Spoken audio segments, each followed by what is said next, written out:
Election కూడా అట్లా ఇబ్బంది లేదు, తక్కువ టైంలో పూర్తి చేస్తారు. వేదిక మీద ఉన్నటువంటి మరి పెద్దలందరికీ, ఈ కార్యక్రమాన్ని ఆర్గనైజ్ చేసినటువంటి వహాబ్ గారికి, అర్షాద్ గారికి, అదేవిధంగా ఈ కార్యక్రమానికి ముఖ్య అతిథిగా వచ్చేసినటువంటి గోపా చంద్రశేఖర్ గారికి, బిఎంసి భాష గారికి, ముఖ్యంగా ఈ మీటింగ్ ఏర్పాటు చేయడానికి కారణం మనం ఆసిఫ్ గారిని భారీ మెజార్టీతో గెలిపించడానికి ఏర్పాటు చేస్తాం.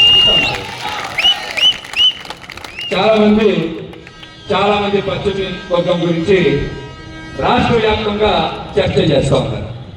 ఒక సామాన్యుడి గెలవాలా లేకపోతే పెట్టుబడిదారుడు పెత్తందారుడు గెలవాలనే దానికి పోటీ ఈసారి పశ్చిమ నియోజకవర్గ ఎన్నికలు. పేదల పక్షాన సామాన్యుల పక్షాన నిలబడినటువంటి ఆసిఫ్ గారిని నిల్చోబెట్టినటువంటి జగన్మోహన్ రెడ్డి గారు ఒకవైపు బ్యాంకులను కొట్టేసి పేద ప్రజల్ని మోసం చేసినటువంటి పెత్తందారులకి సీట్ ఇచ్చినటువంటి చంద్రబాబు, పవన్ కళ్యాణ్ మరొక ఈ ఎన్నికలో పేద ప్రజలకి సేవ చేసేటువంటి ఆసిఫ్ గారికి, పేద ప్రజల్ని కొల్లగొట్టేటువంటి సుబ్రత్ చౌదరికి వచ్చే మీరందరూ బలంగా చెప్పాలి.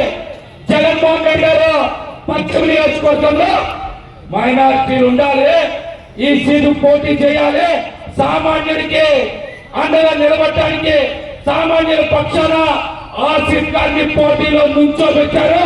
ప్రతి గడపకి సామాన్యుల కష్టాలు తీర్చాలంటే ఫ్యాన్ గుర్తుకే ఓటేయాలి. అప్పుడే జగన్మోహన్ రెడ్డి గారికి మనం అండగా నిలబడినట్టు. చాలా మంది రోజు మాట్లాడుతూ ఉన్నారు. ఆ శిబిరం కలకల్లాడుతా ఉందా అని చెప్పారు. ఒక్కసారి మాడపాటి క్లబ్కి వస్తే ఏ శిబిరం కలకల్లాడుతుందో తెలుస్తుంది. పాత బస్తీ, Bhavanipuram, Punjab centre, RR centre, ప్రతి సెంటర్ కూడా మాడపాటి క్లబ్ లోపలే కాదు బయట ఇంతకు మించిన జనమనం దూరమని వస్తాయి. దూరమనండి, చాలా మంది బయట మాట్లాడుతున్నారు కదా.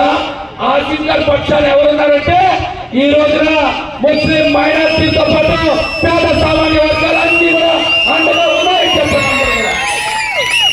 చెప్పండి. పెత్తందారిచ్చే ప్యాకేజీ కోసం భవానీపురంలో ఉన్నారు. పేద సామాన్య వర్గాలకి మంచి చేసే ప్రతి ఒక్కరు కూడా ఆసిఫ్ గారి పక్షాన, జగన్ గారి పక్షాన ఉన్నారని చెప్పండి. ప్రతి ఒక్కరు మాట్లాడతారు అన్న, ఏం చేస్తారంటే ఏం చేస్తాం? ప్రతి ఇంటికి జగన్మోహన్ రెడ్డి గారు ఇచ్చిన పథకాలు తీసుకెళ్ళిస్తాం.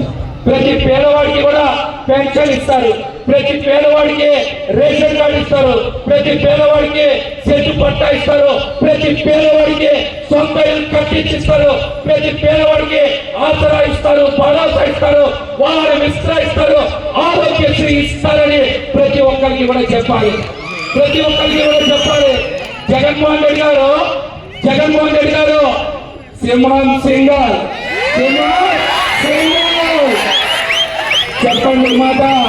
అందుకని ఒక చేత్తో 2019 మేనిఫెస్టో పట్టుకొని 99% హామీలు అమలు చేశాని గొప్పగా మించినటువంటి వ్యక్తి, పేద ప్రజల వ్యక్తి, బీసీ, ఎస్సీ, ఎస్టీ, మైనారిటీ, అగ్రవర్ణ పేదల కోసం, కాపుల కోసం నిలబడిన వ్యక్తి జగన్మోహన్ రెడ్డి గారు 2024 మేనిఫెస్టో కూడా